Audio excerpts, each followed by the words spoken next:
Hi, welcome to SBR Videos. I'm Peter Loshak. It's week 8 in college football. We are talking with Jeff from BMOCmoves.com.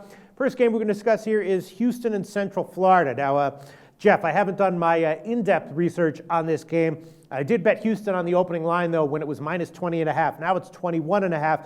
I bet it because I figured I would like it eventually, or I was more likely to like it than not, and I was almost certain that the line was going to go significantly up. I'm assuming the public's going to be all over it. Central Florida, now 0-7 straight up. They did get a cover in their last game, but after that one, they're still 1-6 against the spread. Houston, obviously, big offense, coming off their blowout win at Tulane, so it's kind of a no-brainer to take Houston. I was sure the line was going to go up, and it did, and I'm assuming that it's going to go up even more. Right now, it's 21.5. What do you like here, Jeff? I mean, I'm going to agree with you, Peter. Yeah. I like Houston a lot here.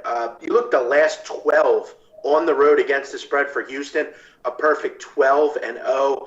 They've been really profitable over the last 3 years or so, 21-10 against the spread. And you look at UCF, 0-7. They haven't really been competitive in any game. It took them to last week to cover. And if you've watched that game, they really had no business covering that game. They had a couple turnovers, Temple, and it really made it a lot more closer than it was. UCF is second to last in the country in total points scored per game, just 15.7. You look at Houston, and that's all they do is score points, sitting over 45 points a game. And defensively, going forward, I like Houston a lot because they're really good defensively as well. They force turnovers. That's always been a key thing for them.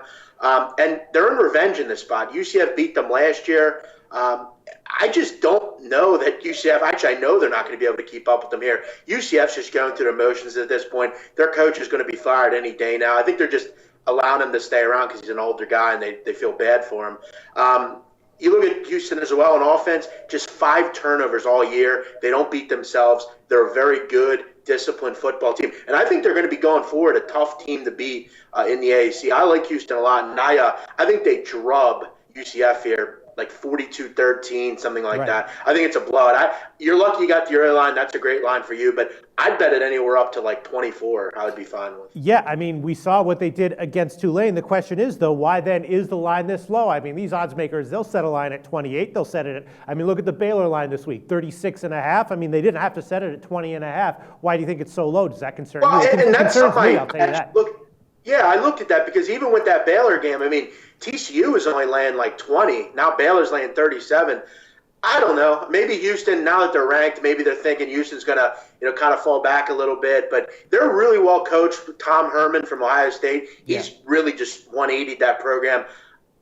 They know they can't let up. They want to keep being ranked, and I just think this is a line you're going to be able to beat this week for sure. All right. Well, like I said, I'm going to be doing more research later on in the week, but as of right now, I'm in lockstep agreement with Jeff from BMOC Moves. I did bet the opener right on the line is minus 21.5, and that is a recommended play from Jeff from BMOCmoves.com. Jeff, tell us what your website is all about. We've had a great October, Peter. We love college football, love college basketball, love all sorts of stuff over at BMOCmoves.com. Come and join us. Good customer service. You can find my daily podcast where we bring on handicappers as well.